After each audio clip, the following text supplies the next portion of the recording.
Este es un diagrama TI, entonces, que acabamos de trazar, como el que acabamos de trazar allá, de un 1080. Tenemos perlita gruesa, perlita fina. La vainita también se divide, digamos, sin que haya una línea divisoria, que no la hay por ningún lado acá, entre vainita superior, vainita inferior. Si nosotros hiciéramos el mismo tratamiento, el mismo experimento para un acero hipoutectoide, entonces acá le tenemos que agregar la línea correspondiente a la temperatura A3. A la temperatura A3. Si es un acero hipoutectoide, como por ejemplo un SAE 1045, la curva de enfriamiento, acá marcamos punto 1, punto 2, coincide con 3, es así, ¿verdad? Se forma primero la ferrita libre y después la perlita, en las condiciones de equilibrio. Entonces esta es la zona de formación de la ferrita libre y esta es la zona de formación de la perlita. Bueno. De estas líneas del diagrama, entonces, esta de acá arriba corresponde al punto 1. Al punto 1. Es comienzo de formación de la ferrita libre. Esta segunda corresponde a el punto 2. Final de formación de ferrita libre y comienzo de formación de perlita. ¿Ves? Y esta es la de final de transformación. Ya no queda nada de obtenido. No está en esa gráfica. No. Pongo este PowerPoint. Si no está... Bueno, no está este. Sí, hay otras. Pero ahí están todas. Si quieren, esta la subo, pero no tiene nada más. Miren un detalle súper importante. Súper importante. ¿Pueden dibujar esto en su carpeta? Lo dibujan ahí en la carpeta.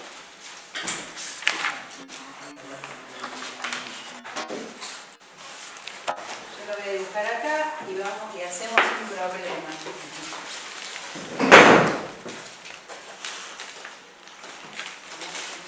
Me olvidé de ir abajo a buscar fibras que anden. Como es un hipoutectoide, le ponemos acá la línea correspondiente a la temperatura A3.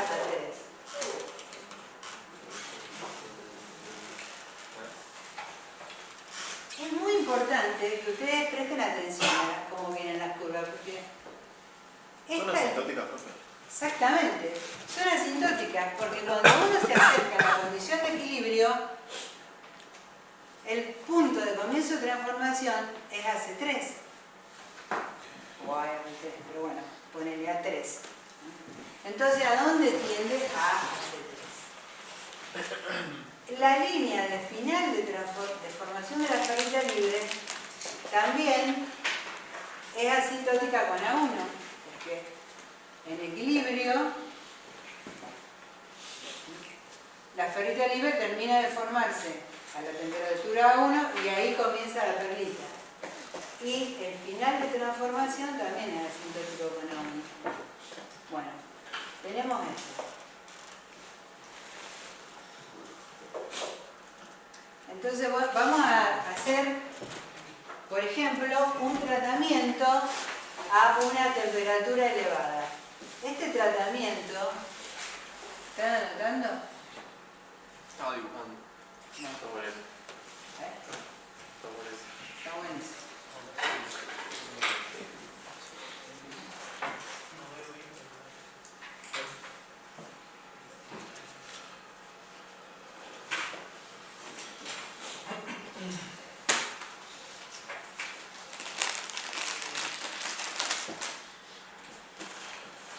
Muy bien.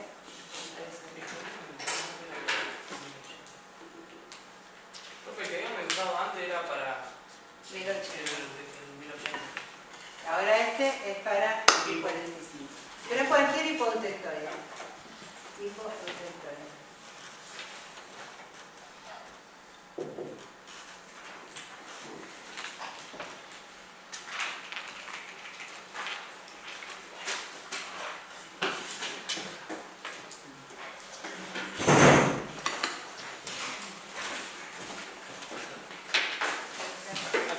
En la parte hay un hiper. Entonces vamos a hacer un tratamiento térmico que se denomina recocido isotérmico. Recocido isotérmico. A alta temperatura. O sea que elijo un baño de sales que esté apenas por debajo de AC1. Y luego retiro las piezas del baño y las dejo enfriar.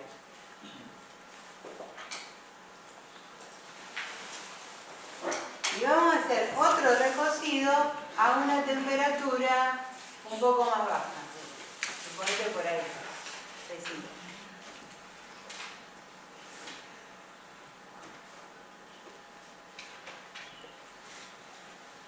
Bueno, este es recocido isotérmico 1 y este recocido isotérmico 2. Esto también lo podríamos llamar normalizado, pero vamos a dejar esta palabra. Entonces, recocido isotérmico 1. En el punto 1 comienza... Podría completar. Vamos a hacer... Acá vamos a poner austenita más perlita libre. Y acá le ponemos austenita más perlita libre más perlita. Acá le ponemos austenita más vainilla. En el punto 1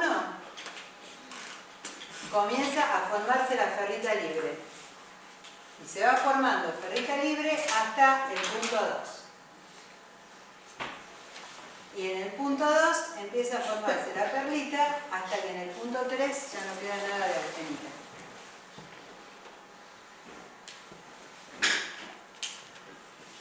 La proporción de ferrita libre está directamente relacionada con el segmento 1-2. Y la proporción de perlita con el segmento 2-3. Entonces acá podríamos decir que aproximadamente hay, ¿cuánto? 45, 55.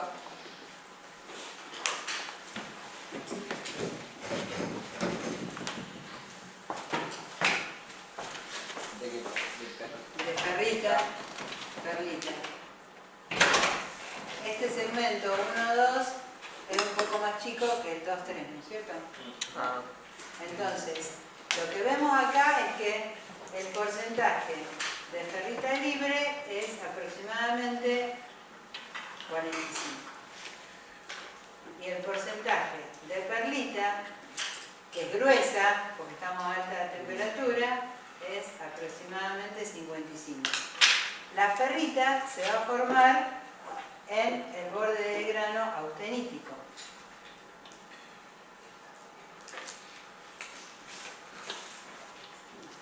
Como la austenización se hizo a la temperatura adecuada, el tamaño de grano de la austenita, es 7. Todos los diagramas que ustedes tienen ahí en la punta y todos los que hay, parten originalmente de un tamaño de grano austenítico 7. Porque eso influye en el resultado. Por eso es importante la temperatura correcta de austenización. Este 45% de ferrita libre, ¿a dónde va a estar? ¿En qué zona de la estructura? En el borde. En el borde, muy bien, en el borde. Así que ahí en el borde de grano, nosotros vamos a tener, vamos a tener bastante, el 45% es bastante. ¿Porcentaje de tablita que dice que? Gruesa. Bueno.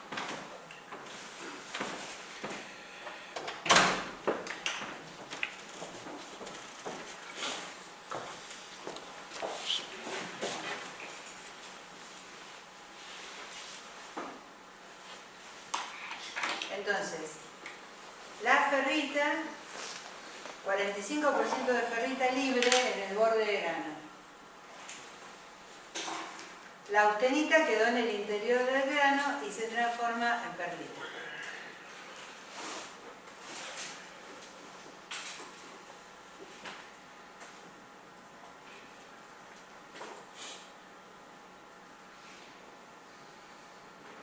Gruesa.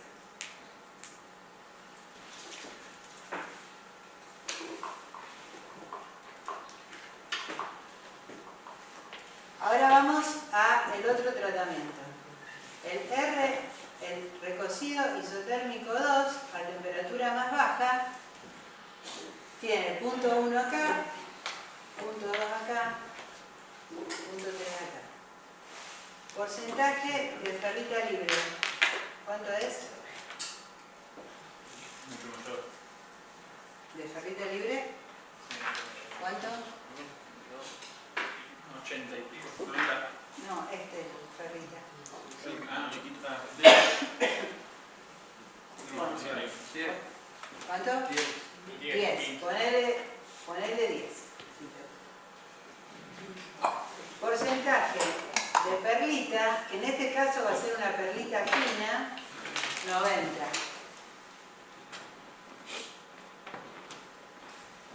Como la transformación comienza con un grado de subenfriamiento mayor, sitio de nucleación también van a ser el interior de los granos. Así que no solo vamos a tener ferrita que se forma en los bordes del grano austenítico, sino también en el interior de los granos. Y voy a dibujar cómo resulta la estructura, más o menos.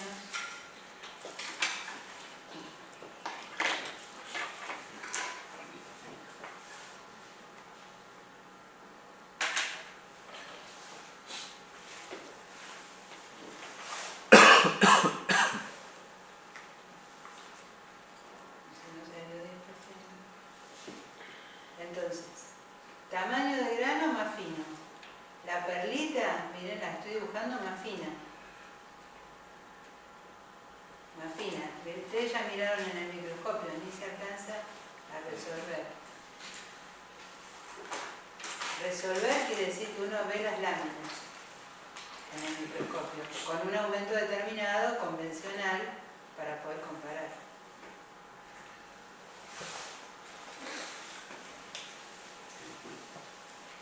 ¿Vieron eso, no?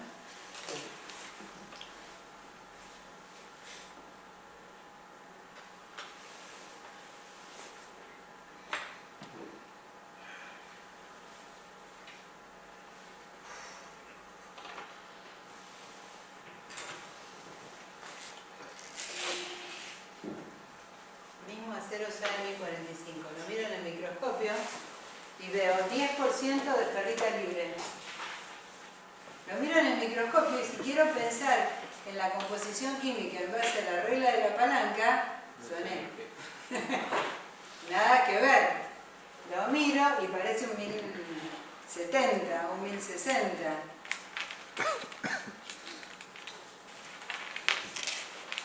Esta diferencia en la microestructura, sí, podría dejarlo porque va a haber bordes de grano ferrítico. Esta diferencia en la microestructura es la diferencia en la dureza. ¿Cómo dijo, profe?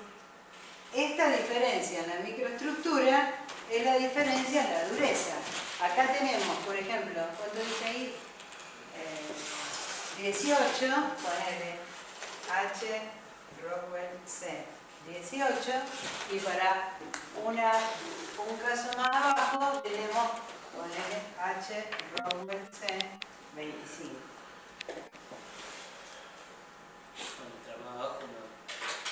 Tenemos más bote de grano, Menos ferrita libre, más borde de grano y perlita más fina.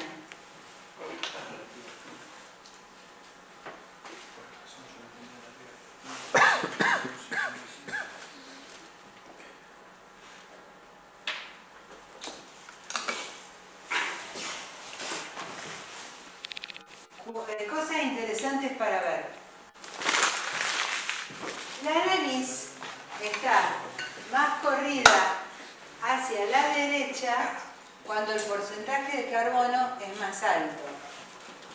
O sea que acá, acá hay menos espacio. El carbono es por un lado un estabilizador de la austenita, pero por otro lado, todos los elementos aleantes le retardan la difusión. ¿Es verdad? Sí, ya lo tomamos. Estudiando el otro parámetro parcial. Todos los elementos aleantes retardan la difusión. Entre ellos el propio carbono. La propia difusión del carbono se ve obstaculizada por la presencia del carbono y entonces la nariz está corrida hacia la derecha, comparándolo con el de medio carbono. Este diagrama corresponde a un acero SAE 4140, un 4140, que tiene cromo y molibdeno. Está bastante deformado con respecto a nuestros esquemas, tan suaves y bonitos, pero está mucho más corrida a la derecha. Esto es muy importante porque va a facilitar el temple. Así que los aceros al carbono tienen la nariz corrida bastante corrida hacia la izquierda, y cuando hay mayor porcentaje de carbono, pero sobre todo la presencia de elementos aleantes, se corre hacia la derecha. Esa es la razón por la cual los aceros, las piezas mecánicas que van templadas, se hacen con aceros aleados. Porque al tener el diagrama desplazado hacia la derecha, uno puede enfriar rápido, pero no tan rápido, sin que se formen estas estructuras. Bueno, una cosita más. Una cosita más. Profe, perdón, y por ejemplo, el 1010. Sí, el 1010. Ahí, al final del apunte, hay varios diagramas para que ustedes comparen. El 1010 tiene la nariz hasta pasando del otro lado de la ordenada. Ah, sí. No, nunca se llega, o sea, nunca se puede ordenar antes de no se puede ir para atrás. No se puede hacer. Pero ¿qué dijo cuando la nariz está corrida hacia la derecha? Cuando la nariz está corrida hacia la derecha, hay más tiempo para la transformación.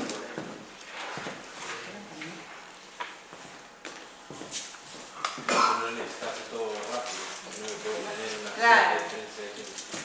Tenés más tiempo para controlar el proceso.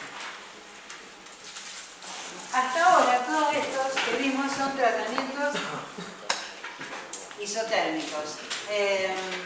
La verdad es que la mayoría de los tratamientos térmicos no son isotérmicos, porque para hacer un tratamiento isotérmico uno tiene que disponer del crisol con sales fundidas, otro aparato más.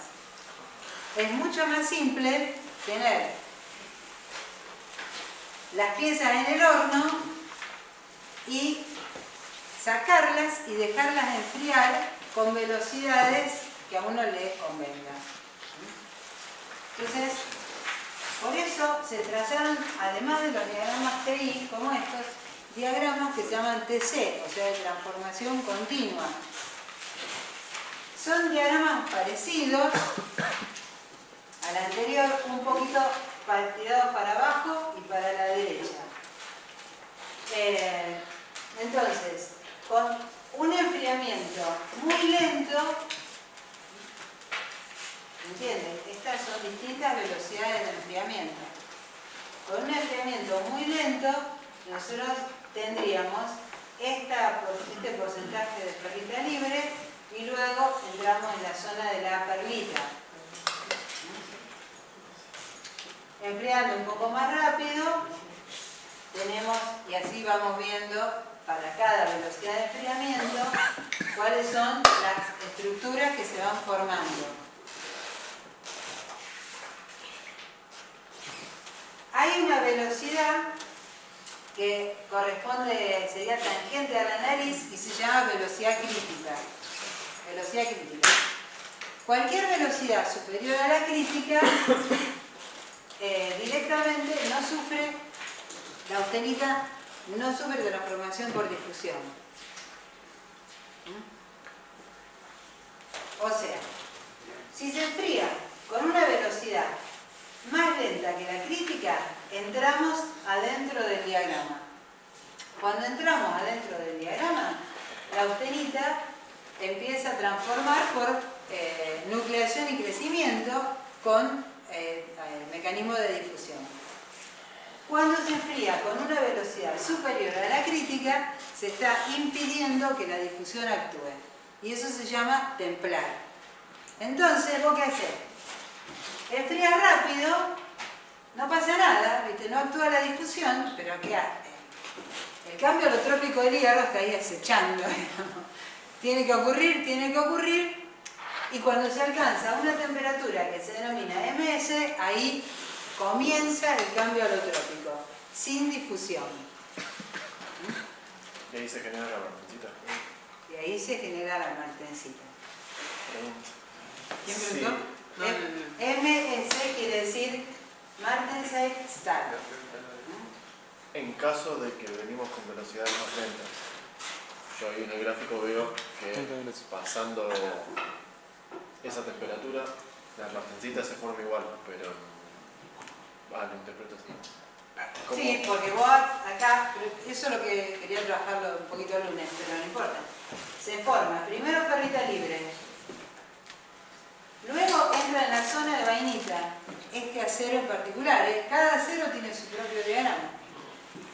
Primero ferrita libre, entra en la zona de vainita, queda austenita porque nunca atravesó la línea de final de transformación.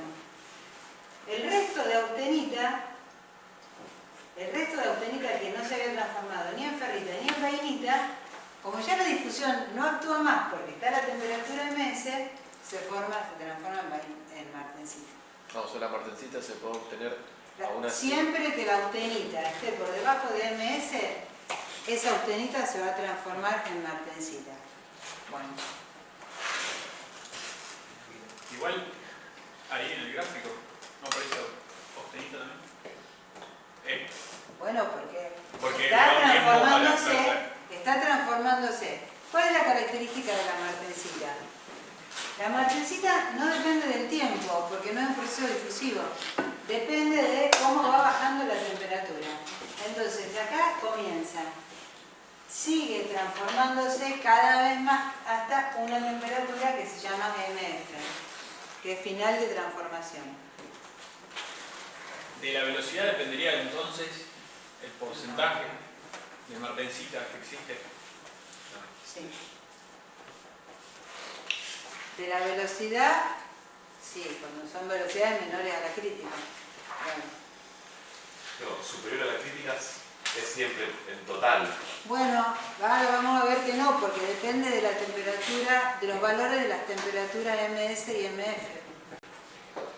Varía para los distintos. Si varía la nariz, la posición de la nariz, también varía MS y MF. Los elementos aleantes también disminuyen MS y MF. Entonces podés quedarte a temperatura ambiente con porciones de austenita sin transformar que se llama austenita retenida. ¿Y huele eso? Malísimo. Es malísimo. Bueno, vainita. La transformación vainítica es bastante compleja. Es bastante compleja. Hay un montón de literatura al respecto. Hay un grupo en Cambridge, en Inglaterra, que se dedica a la transformación vainítica y ha escrito un montón de libros. Está en castellano si quieren leer un poco más. El asunto es así. Nosotros estamos con austenita a temperaturas muy bajas, ¿no es cierto? Temperaturas muy bajas, o sea, a una austenita muy inestable.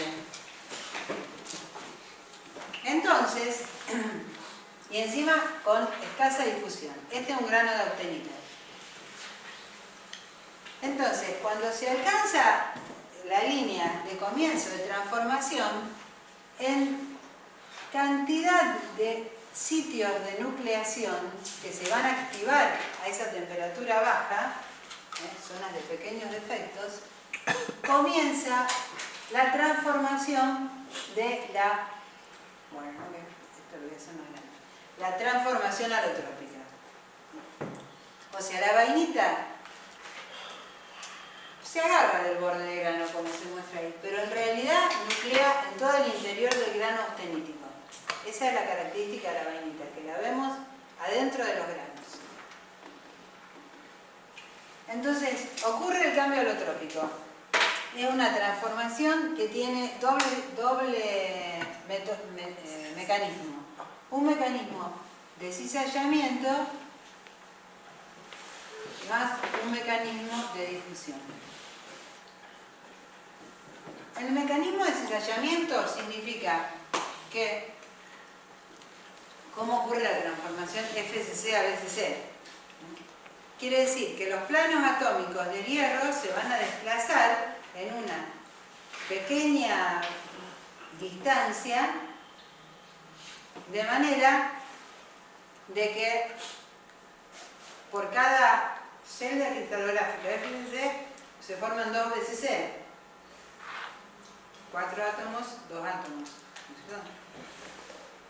Por cada celda, esto es ese. Claro, 2 veces. 2 BCC, porque la FCC contiene 4 átomos y la BCC contiene 2 átomos. Bueno, después le demostré otra figura. Entonces, ahí es un mecanismo de cizallamiento, porque un átomo que está en el centro de una cara FCC pasa a estar en el centro del cubo BCC. Nosotros no podemos desarrollar toda la transformación cristalográfica porque eso nos llevaría muchísimo tiempo, es toda una disciplina en la cristalografía. Bueno, ese mecanismo de cizallamiento que puede ocurrir, como eso significa un cambio de volumen, como ustedes ya saben y calcularon, un cambio de volumen, puede ocurrir solo en una plaquita muy finita. En esa plaquita finita, esto lo voy a dibujar acá,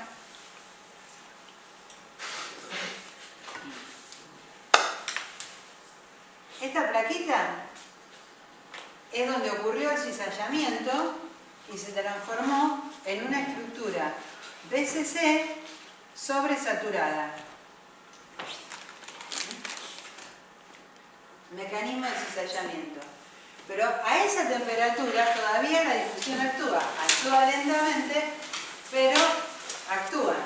Entonces, a continuación, ese grado de sobresaturación que tiene la plaquita activa la difusión y la precipitación de la cementita que se va a formar en los bordes de estas plaquitas.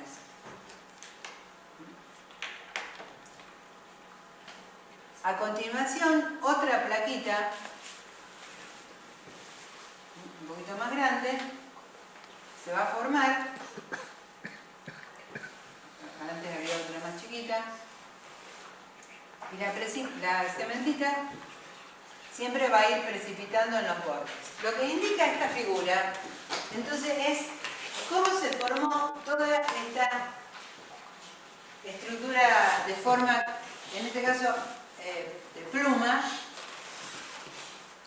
que es primero una pequeña plaquita, luego actuó la difusión y precipitaron los carburos. Todo lo negro es cementita. Luego otra plaquita.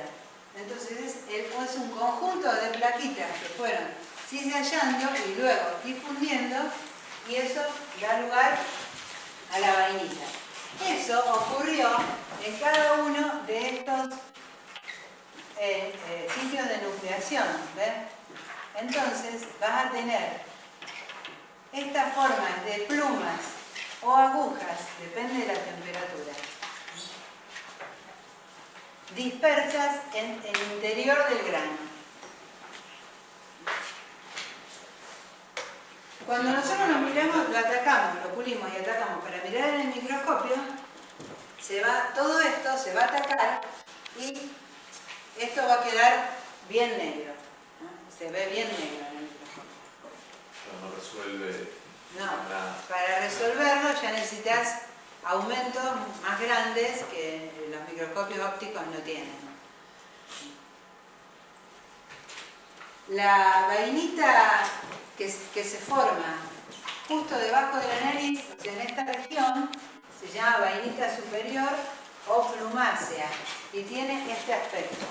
Y la vainita que se forma a temperaturas más bajas, donde la difusión es menor, se llama vainita acicular, o sea, crece más en forma de agujas, y la difusión, como actúa menos, como hay menos posibilidad de que difunda el carbono, entonces va a precipitar en el interior de la placa. No en el borde, como está indicado ahí, sino en el interior. Acá explicamos la transformación vainítica, como ven, tiene muchas complejidades. ¿Qué se consigue con esto? Profe, ¿cuál es el que es adentro de la placa? La vainita inferior, que ocurre a temperatura más baja con menor difusión. Va a tener más cantidad de precipitado de cementita, es un precipitado, ¿no? Porque ocurre espontáneamente porque está sobresaturada esta ferrita. Tenés más cantidad de precipitado y en el interior de la placa, no en el borde, como este. Siempre se dan por granos. Sí, eso va a poblar todo el grano auténtico. Propiedades de la vainita. Como la matriz es ferrítica, eso le va a proporcionar sus propiedades fundamentales. Tiene muy buena tenacidad, pero tiene mala resistencia a la fatiga. Entonces, no es apropiada para la mayoría de las piezas mecánicas que trabajan a flexotorsión o vibraciones, porque ahí en esa ferrita empieza a nuclear y propagarse las grietas de fatiga.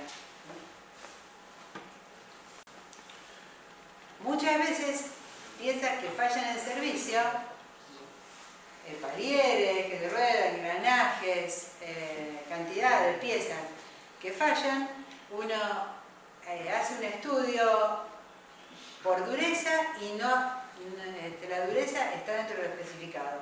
Pero cuando mira en el microscopio, observa porciones de vainita. ¿De dónde vienen esas porciones de vainita? De que la velocidad de enfriamiento en el temple no fue suficiente. Entonces, te lo dejo por ahora. ¿Siempre es un defecto? No. Es un defecto cuando vos lo que querés es tener martencita. Ahí es un defecto. Pero se aprovecha la tenacidad que tiene la vainita en varias aplicaciones. Por ejemplo, hay fundiciones. El tratamiento térmico para obtener vainita, si vos querés hacer, es este.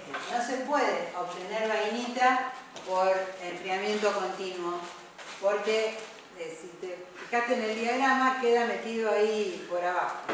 Después lo vamos a terminar. Este tratamiento tiene un nombre y es austempering. Se llama austempering. El tratamiento térmico para obtener vainita. Entonces hay fundiciones, un desarrollo nuevo, que son fundiciones nodulares austempladas. O sea, aumentan la resistencia mecánica y aumenta la tenacidad con la matriz de austenita. Y también hay dentro de lo que son los aceros modernos, algunos aceros al silicio donde de la martensita. Bueno, entonces, viene enfriándose rápidamente a temperaturas superiores a la crítica. ¿Y qué pasa? La austenita permanece en estado metaestable hasta que se alcanza la temperatura ms. A la temperatura ms entonces ocurre el cambio alotrópico sin difusión. Los átomos de carbono que estaban en su posición de equilibrio en la red de austenita se quedan en la red de austenita. Cuando el enfriamiento es lento, entonces el carbono va a difundir y se va a quedar una ferrita BC0. El carbono difunde a su composición de equilibrio, casi cero. ¿No es cierto? Casi cero. Cuando se enfría rápido y no actúa la difusión, el carbono se queda atrapado ahí en lo que era el hueco octaédrico de la austenita y deforma la red cristalina, entonces aumenta el parámetro reticular C y disminuye el parámetro reticular A y B. La estructura cristalográfica de la martensita es tetragonal centrada. Estructura tetragonal centrada. Todos los átomos de hierro que están alrededor del átomo de carbono están fuera de sus posiciones de equilibrio. Por eso les digo, es como una ferrita sobresaturada. Todos los átomos de hierro están fuera de sus posiciones de equilibrio. Eso crea grandes tensiones de compresión que hacen a la dureza de la martensita. La martensita es dura y frágil debido a las tensiones acumuladas alrededor de los átomos de carbono que quedaron ahí atrapados. Por lo tanto, cuanto mayor sea el porcentaje de carbono, mayor va a ser la dureza y la fragilidad también. Esto es muy importante porque uno podría decir, bueno, voy a elegir un acero del mayor porcentaje de carbono posible para garantizar la dureza, pero se le va a romper frágil. Entonces, este es un criterio de diseño, ¿no? Criterio de diseño, de selección de material. Si vas a tener una dureza especificada, suponete, 53 Rowell C, y la podés conseguir con 0,4 de carbono, no podés usar ni 0,5, ni 0,6, ni 0,7. Tenés que usar 0,4. Llego a la mínima. Siempre el menor porcentaje de carbono, por la cuestión de la fragilidad. Claro. Bueno, como dijimos antes, la transformación es sin difusión, se llama atérmica. Empieza a la temperatura ms y va progresando a medida que baja la temperatura.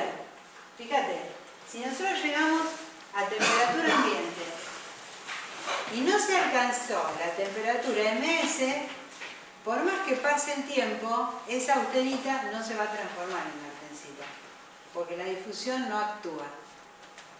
Entonces va bajando, a medida que baja la temperatura, cada vez tenemos más martensita.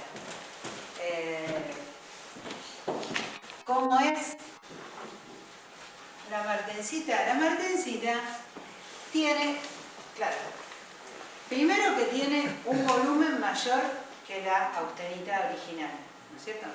Entonces, eso la obliga a crecer en forma de placas finas. Pueden ser placas o pueden ser lentejas, como lentes, como lentejas. Si vos tenés una lenteja y la cortás con un plano, ¿qué ves? Una semilenteja. Una semilenteja. ¿Qué ves? Uy. Uno mirando para arriba, depende. A ver. tengo una lenteja. Elipse. La corto con un plano. ¿Qué veo? Se va a ver como una cáscara, por así decirlo, y lo que tiene dentro de la lenteja.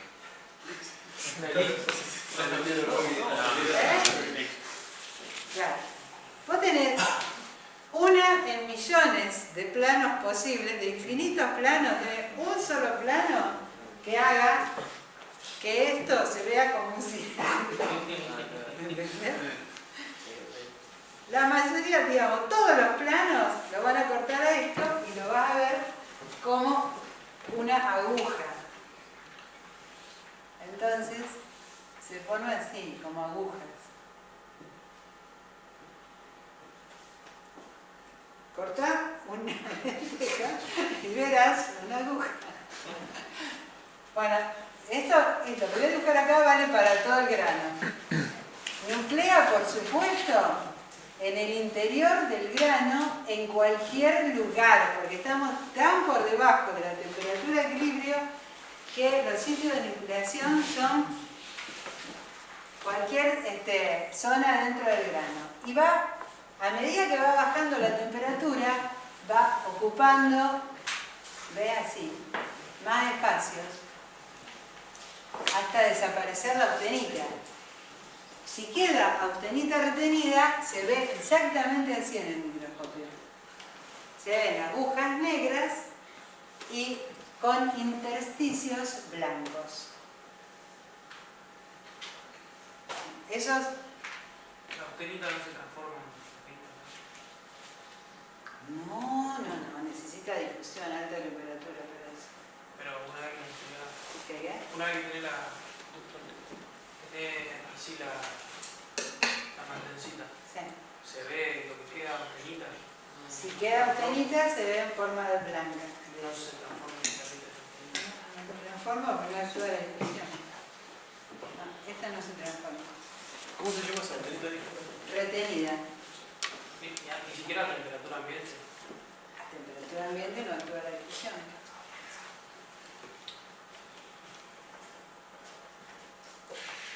No se va a transformar en nada. Si lo calentás, se va a transformar en algo, pero necesitas calentarlo, que esa es otra cosa que se llama revertir, otro tratamiento. Bueno, las temperaturas MS y MF dependen del porcentaje de carbono. También dependen de los elementos variantes. MS y MF disminuyen con el porcentaje de carbono y aproximadamente para 0,8 estamos en temperatura ambiente. Se puede ver, muy parcialmente, con mucha calidad de observación, pequeños porcentajes de austenita retenida. Pero ven, MF, y entonces si vos tenés con un acero hipereutectoide, te queda austenita retenida. El mismo efecto tienen los elementos variantes. Esta temperatura MD es la temperatura de equilibrio entre la austenita y la martensita. De equilibrio en el sentido de energía libre. Entonces, quiere decir que si uno se encuentra a una temperatura por debajo de MD, la transformación se puede activar por la aplicación de una tensión, por ejemplo.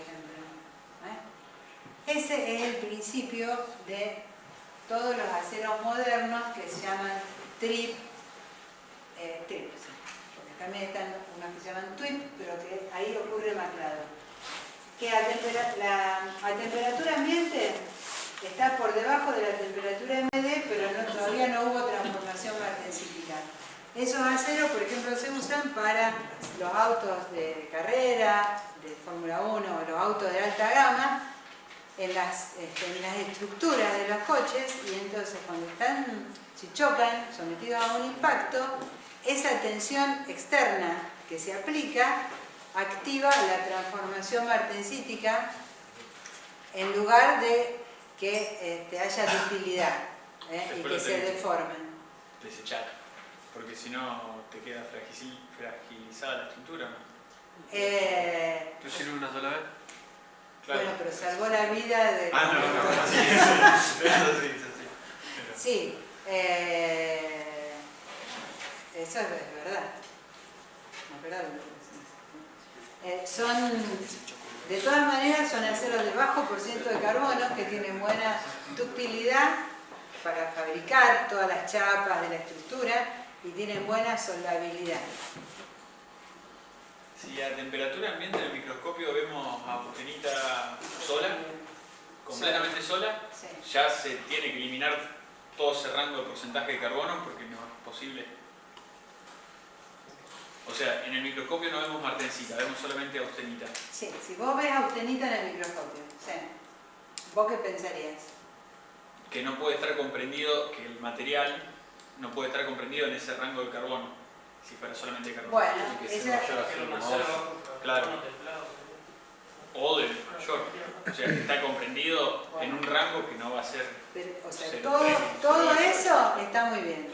O sea, no pasa con el carbono, no es suficiente para, aunque vos le pongas el máximo porcentaje de carbono para que quede todo como austenita.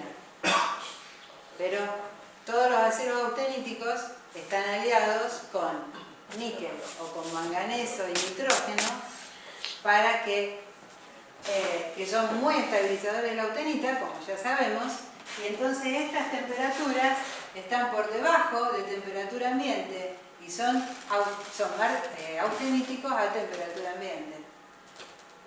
Los aceros inoxidables austeníticos no toman dureza en el temple. Primero, que no hay transformación martensítica porque las temperaturas están bajas. Y segundo, que tienen bajo porcentaje de carbono, entonces no toman dureza. Claro, entonces no se busca evitar las curvas, sino que se busca desplazarlas a través de elementos variantes. Claro. Sí, para cada aplicación tenés que ver todo eso. Claro, sí. Pero también se dice, a veces dicen que es austenita retenida, depende de qué composición, de qué estás hablando. Y a veces se activa la transformación martensítica, depende de la composición, se puede activar a menos 100 grados, MS, medirlo, menos 100, y MF no se alcanza a medir. O sea que no se completa nunca la transformación martensítica. Pero eso es el efecto de los elementos aliantes. Bien, ¿qué más tenemos? Tenemos que... Entonces se puede templar a temperatura baja. Templar a temperatura baja, muy bien.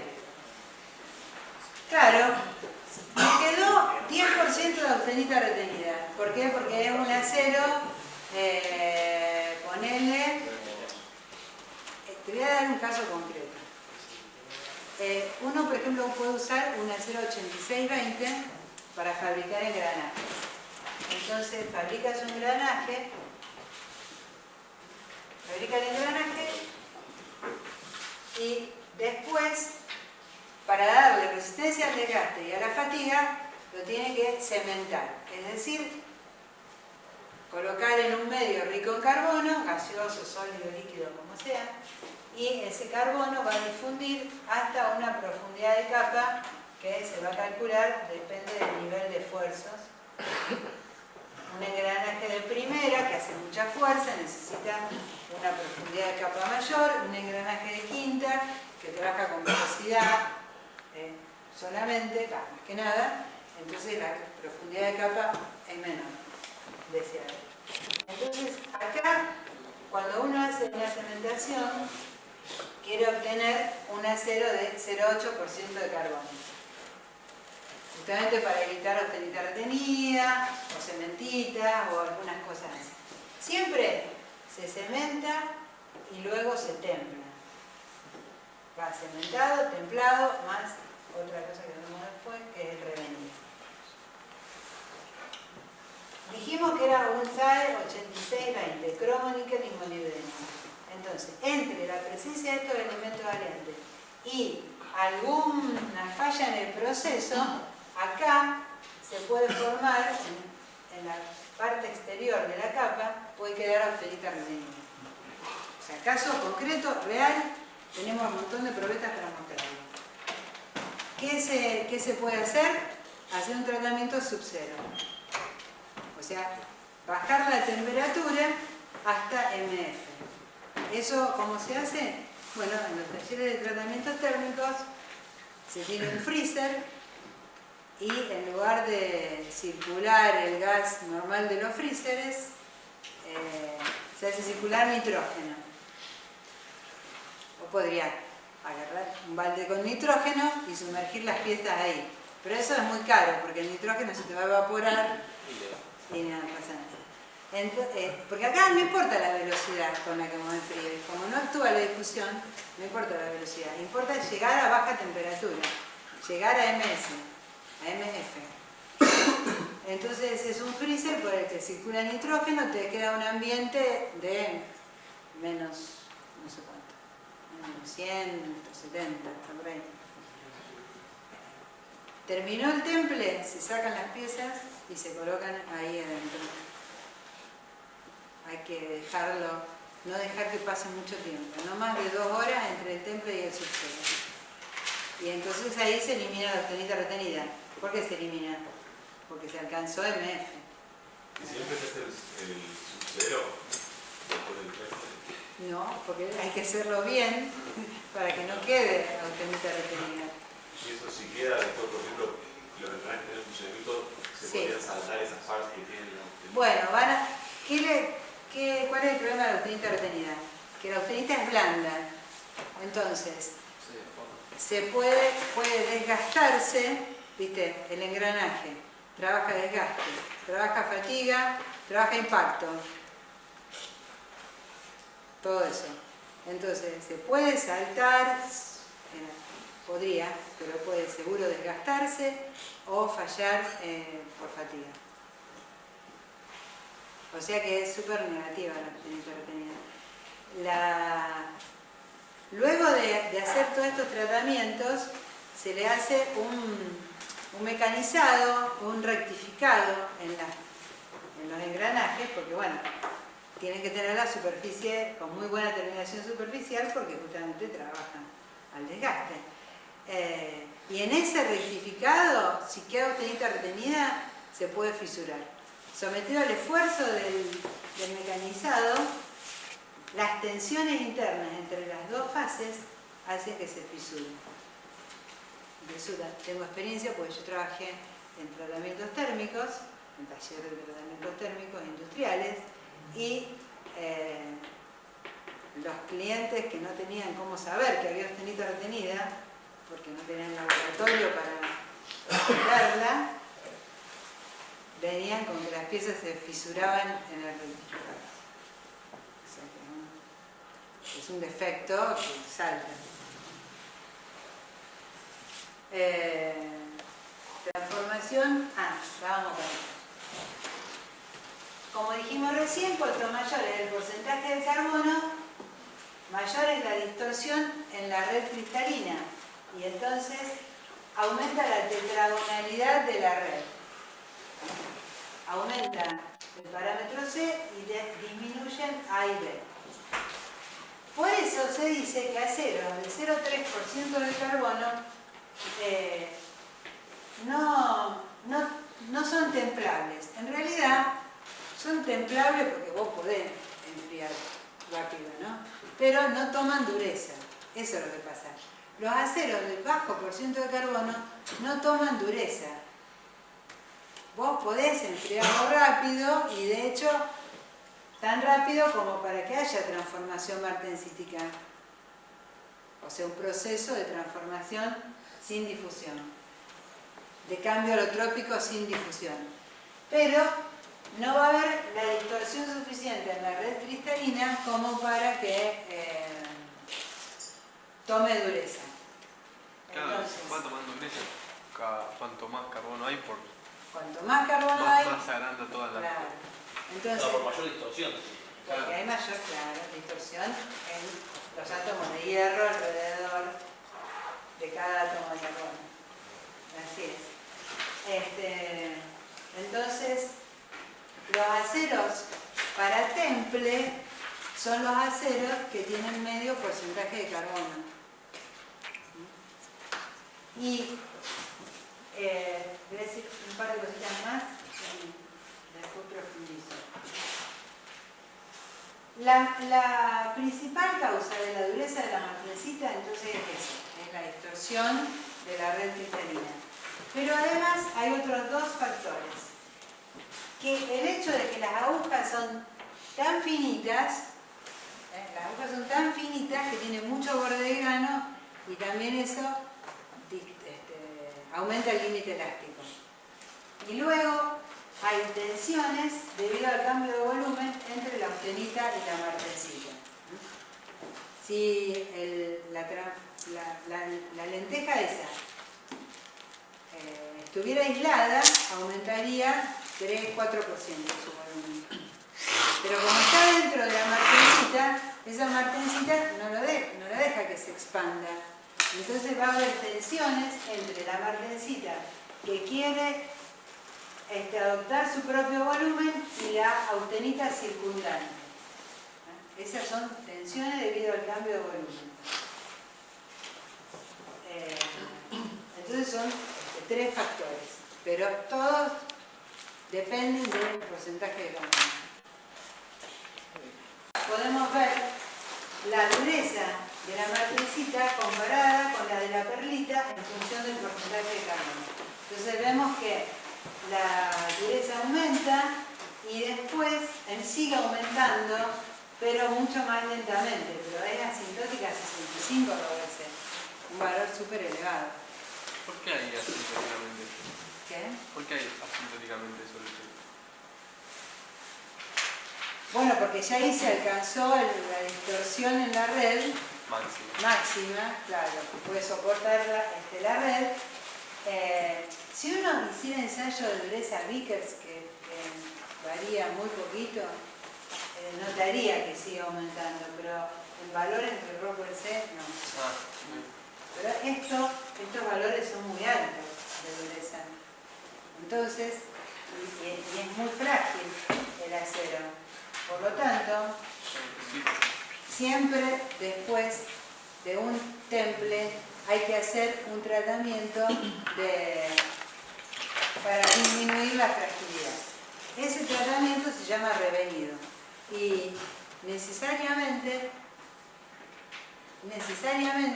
debe hacerse en todas las piezas.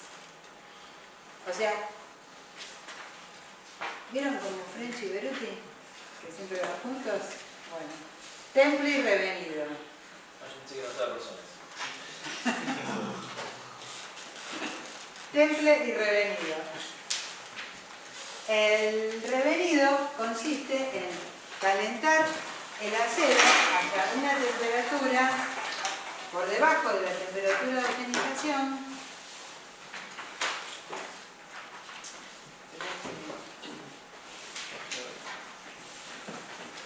Faltó una figura que quería mostrar. Bueno,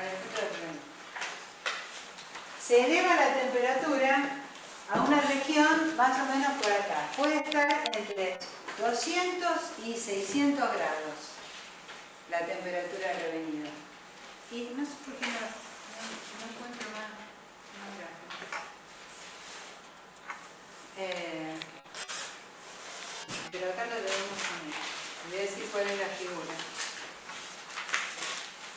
La figura 23. No, la figura 23 no, perdón. 25. 25. Afecta la temperatura de revenido. Claro, la última figura 25. Bueno, acá lo que se muestra es el efecto de la dureza en función de la temperatura de revenido para aceros de distintos porcentajes de carbono. Entonces, por ejemplo, partir de un acero de 0,4.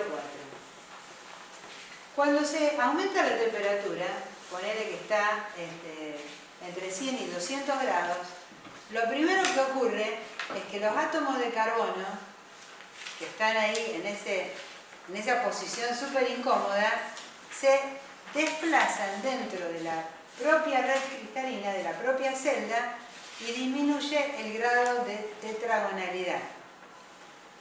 Simplificadamente se dice que la martensita pasa de tetragonal a cúbica. Yo prefiero decir que va reduciendo la tetragonalidad. Cuando la temperatura aumenta, el paso siguiente es que esos átomos de carbono migran, difunden hacia los bordes de las plaquitas o de las agujitas de la martensita.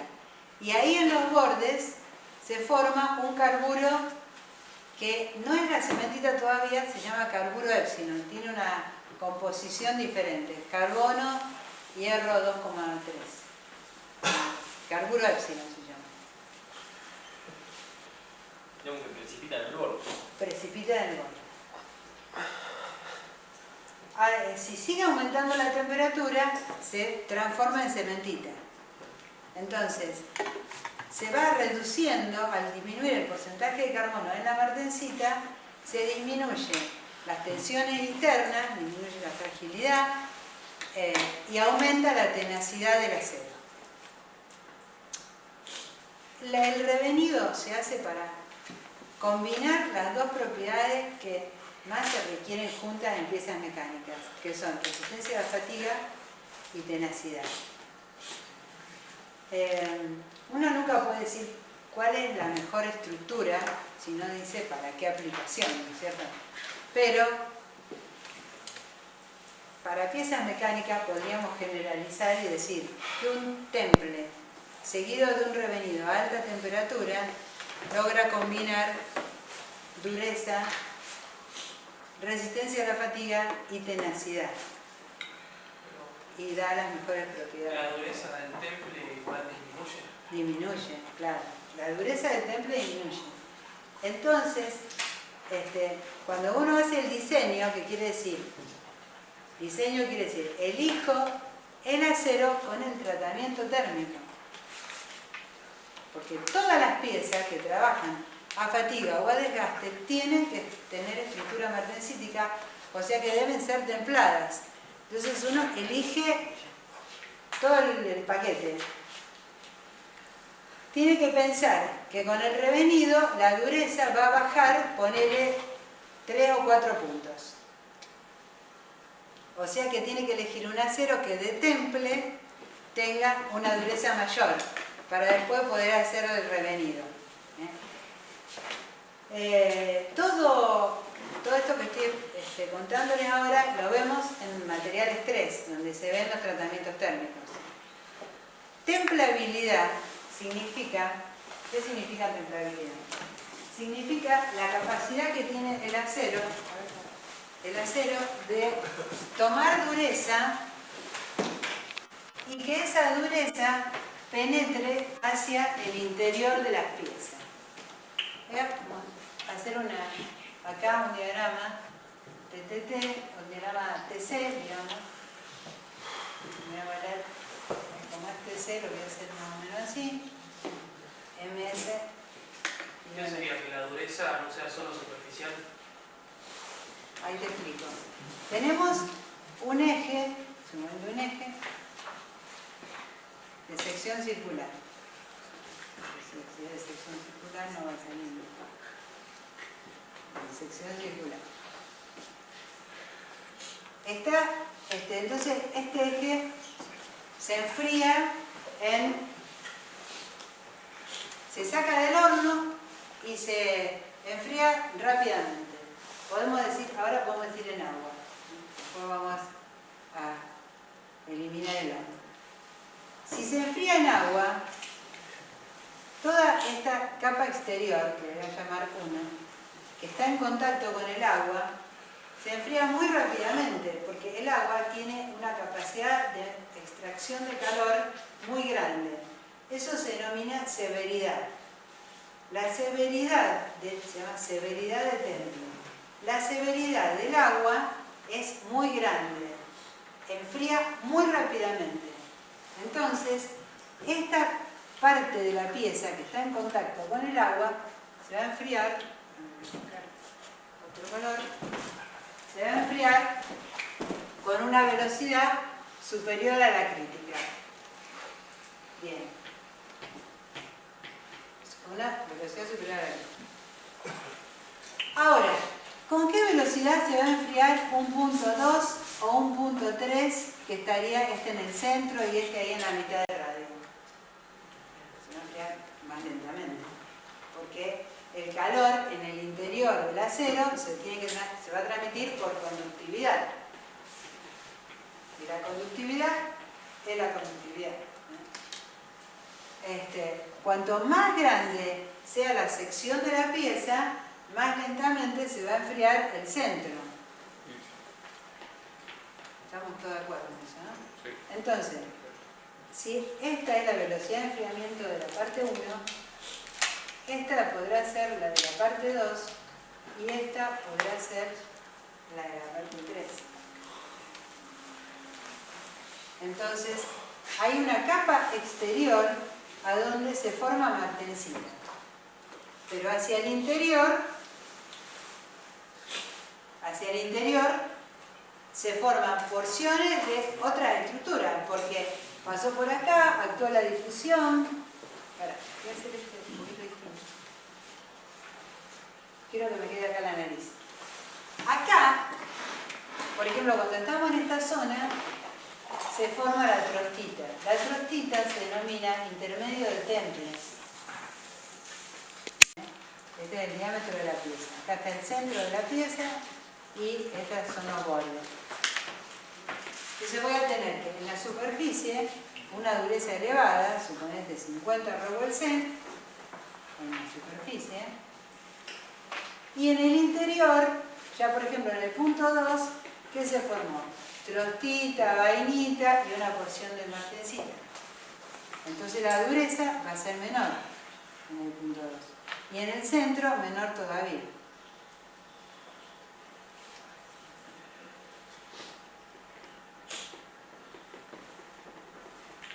O sea que vos vas a tener porcentaje de martensita decreciente hacia el interior.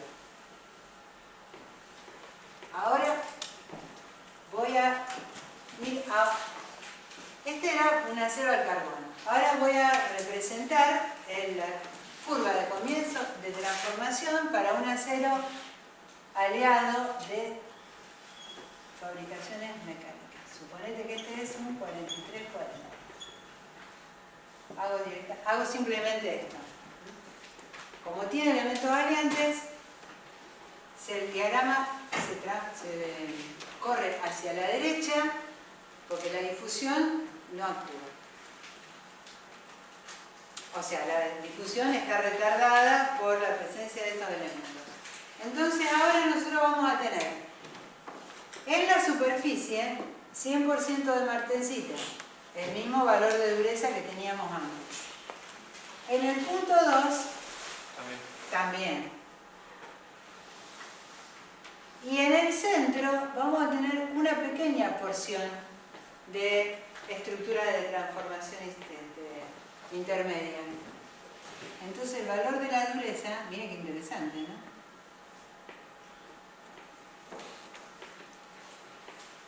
Muy bien. Este acero tiene buena templabilidad, porque la dureza penetra hacia el interior. ¿Siempre tengo que usar un acero de mucha templabilidad? No, depende. Si la pieza está sometida a flexión, que ustedes saben que la distribución de tensiones en el centro, las tensiones son cero, entonces no necesito tanta templabilidad, porque me interesa la dureza hasta una determinada profundidad.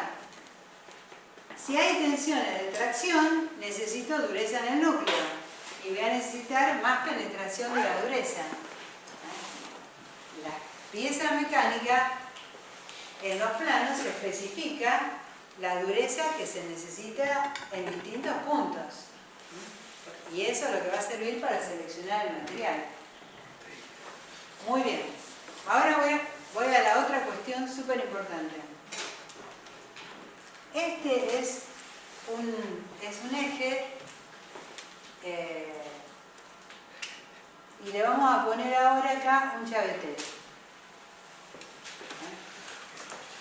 Un chavetero. Podemos ponerle cualquier concentrador de tensión. Un agujerito de ubicación. Podemos hacer un eje estriado. Podemos pensar en una reducción del diámetro, cualquier concentrador de tensiones. Entonces ahora nosotros vamos a tener que toda esta capita exterior se va a enfriar con la velocidad del punto 1. Si se enfría con la velocidad del punto 1, toda esta, y sobre todo acá, que vos tenés superficies de transmisión de calor por todos lados, entonces se va a enfriar mucho más rápidamente que todo alrededor, con el consiguiente cambio de volumen. Eso crea elevadas tensiones en esta zona que producen fisuras en las piezas. Entonces, ¿qué pasa acá? Se producen fisuras. ¿Por qué? Porque la transformación ocurre en una zona de la pieza y no en toda la pieza. Está localizada debido a la alta velocidad de enfriamiento porque lo hicimos en agua, dijimos, ¿no? En agua. Entonces, como el agua enfría muy rápido, repito, como el agua enfría muy rápido, hay una capa exterior que se va a transformar, miren, lo miramos acá. En este tiempo en el que acá ocurrió la transformación martensítica, este tiempo, acá tengo tiempo, el interior de la pieza, miren a qué temperatura está. Está súper caliente. En este tiempo. Entonces, hay tanta heterogeneidad en la transformación entre capas más externas y las capas interiores, que esa deformación impedida produce fisuras. ¿En qué caso? Y en piezas que tengan concentradores de tensiones o en piezas de diámetro mayor a 25 milímetros. En esos casos, entonces, hay que eliminar esta cuestión de templar en agua. Olvidado para siempre. Hay que usar un medio de temple que sea menos severo para tratar de igualar. ¿Cuál es el ideal? El ideal es que todos estos puntos estén a la misma temperatura, cuando ocurre la transformación martensítica. Ocurre la transformación martensítica, que todos esos puntos estén a la misma temperatura. Si nosotros en lugar de templar en agua, templamos en aceite, entonces esta velocidad va a ser menos lenta, va a ser más suave, pero claro, ahí ya no podemos usar un acero al carbono. Tenemos que usar un acero aleado. Para poder templar en aceite necesitamos usar un acero aleado, porque los aceros al carbono tienen la nariz muy corrida hacia la izquierda.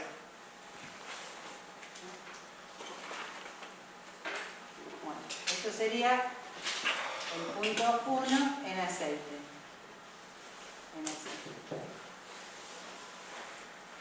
Entonces, conclusión. La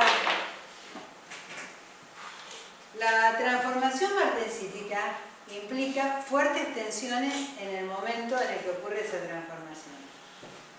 Lo ideal es que la pieza se encuentre toda a la misma temperatura cuando está ya cercana a MS. Cuanto más rápido se enfríe, mayor va a ser el gradiente de temperatura entre la superficie y el interior de la pieza y sobre todo en zonas de concentración de tensiones. Por lo tanto, para evitar que haya fisuración en las piezas es necesario templar en medios menos severos. ¿Cuál es el medio menos severo que se usa siempre? Son los aceites. Hay aceites especiales para temple cuyos valores de severidad están escritos ahí en la etiqueta. Entonces, si el agua tiene una severidad 1, hay aceites de 0,3, aceites de 0,5, o se usan polietilenglicol mezclado con agua, entonces que es un alcohol pesado, y vos, variando los porcentajes, tenés, varias la severidad. Y piezas que son muy sensibles a las fisuras, que son muy pesadas, como las matrices para forja o matrices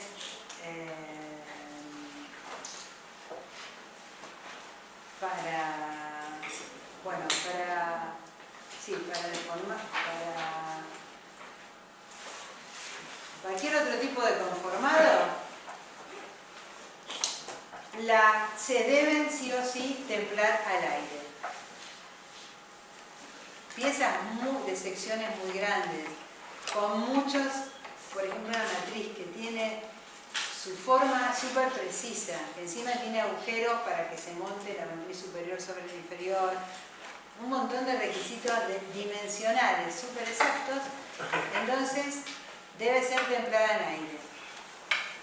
Y para templarse en aire se necesitan aceros que se llaman aceros de herramientas, justamente, que son muy aliados y tienen todo el diagrama TTT bien corrido hacia la derecha. O sea que uno por dónde tiene que empezar, tiene que empezar por ver la forma de la pieza, por supuesto la dureza requerida. Pero la forma de la pieza te indica a vos en qué medio por templar. Y después buscar el acero. Bueno, ¿Cómo es yo será el gradiente? el gradiente, porque vos tenés la superficie a la temperatura del medio de temple y acá el interior a temperatura muy elevada.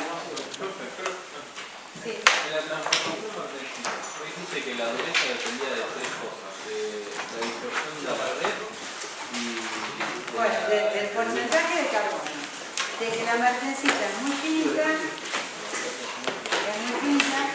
y de las tensiones.